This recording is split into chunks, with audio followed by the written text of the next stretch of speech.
Donc, je vais continuer sur le même projet et comme je vous ai dit, l'objectif principal de cette formation-là, c'est de maîtriser le logiciel robot euh, pour que dans le futur, avoir la possibilité de modéliser n'importe quel type de projet dans le domaine du génie civil. Donc, je vais présenter ici les notions de base euh, pour avoir une bonne modélisation d'une part et pour maîtriser euh, ce logiciel-là.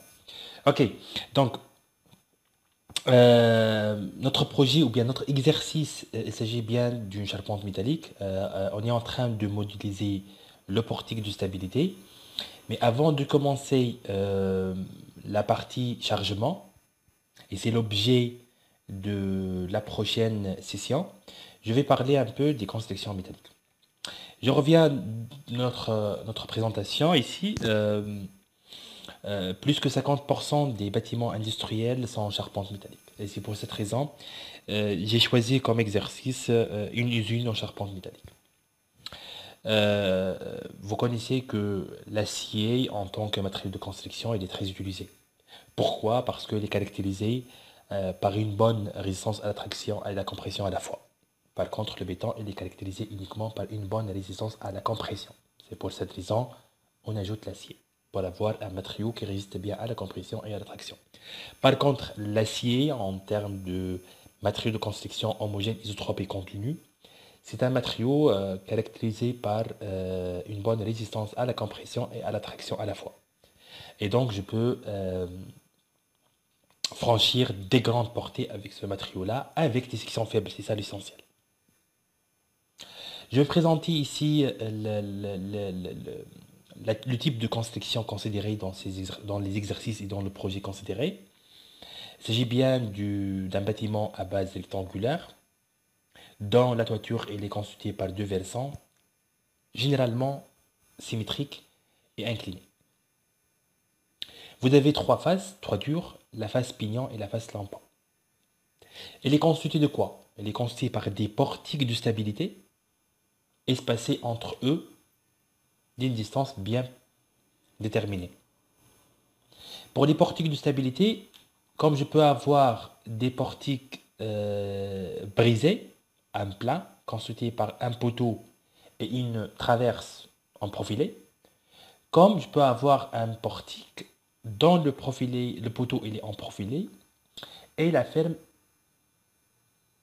triée. Euh, Bien sûr, là, je ne vais pas détailler, il ne s'agit pas d'un coursier, mais juste pour présenter notre cas.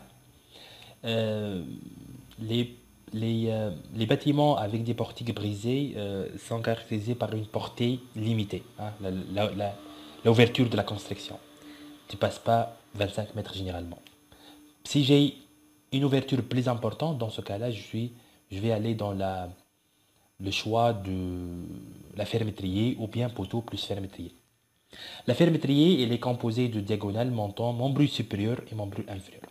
Donc, l'élément essentiel de la construction, ce sont les portiques de stabilité qui vont supporter toutes les charges et ils vont transmettre les charges vers la fondation et la fondation par la suite vers le sol. Je vais parler maintenant des éléments de remplissage. Dans la toiture, la couverture elle est constituée ou bien par un bac acier ou bien par un panneau sandwich. Euh, Construire notre projet ou bien notre construction ou bien notre usine avec cette couverture-là ou bien le deuxième type, ça dépend de l'isolation thermique et phonique. Si j'ai besoin d'améliorer l'isolation acoustique et phonique acoustique et thermique de notre toiture, je dois ajouter ou bien je dois utiliser des panneaux sandwich. Généralement, s'il s'agit bien d'une usine, généralement ce sont des bacs acier, des tôles ondulées, l'épaisseur maximale 1 mm. Ces, ces couvertures-là sont appuyées sur les pannes.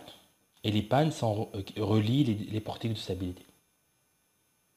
Si vous avez aussi pour les parois verticales un bardage métallique, dans ce cas-là, vous allez avoir aussi des listes de bardage.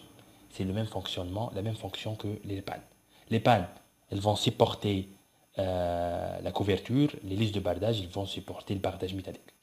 Le bardage, il est supporté par le système Langreen qui relie les semelles, les semelles, c'est ça. Les courroies verts sont les éléments de contreventement. N'oubliez pas que s'il s'agit bien d'une construction métallique, il faut tenir compte toujours de l'action du vent. Et pour stabiliser le bâtiment vis-à-vis cette action-là, on doit ajouter les croix centrées. Et son rôle, c'est pour supporter l'action du vent qui frappe la face pignon. Par contre, l'action du vent qui frappe la face lampant, elle sera supportée par les portiques de stabilité. Donc, si je vais regarder une usine classique en charpente métallique, elle est composée de portiques de stabilité, ou bien triés, ou bien un plein, brisé, des éléments de remplissage, panne pour supporter la couverture, lisse de bardage pour supporter le bardage métallique. Si vous avez des parois verticales en maçonnerie en briques, vous n'avez pas besoin des listes de bardage. On doit avoir toujours les éléments de contreventement pour stabiliser notre portique vis-à-vis l'action du vent.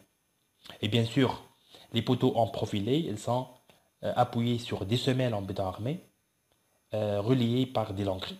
Et le rôle des langueries, c'est pour supporter les maçonneries en briques, les murs verticales, ou bien les bardages métalliques. Euh, Lorsque l'architecte va choisir l'orientation de votre bâtiment, elle va choisir une disposition de telle façon que le bâtiment est sollicité par deux vents. Le vent qui frappe la face pignon et le vent qui frappe la face lampant. Donc, peu importe l'emplacement de notre architecture, on va considérer que la structure est sollicitée par deux vents, vent 1 et vent 2. Vent 1 qui frappe la face lampant et vent 2 qui frappe la face pignon. Pour la neige, bien sûr, si vous avez une zone là où l'intensité est importante, il faut considérer ça. Pour la température en termes de charge climatique, bien sûr, si vous avez une construction dont la profondeur elle est inférieure à 100 mètres, on n'a pas besoin de tenir compte cet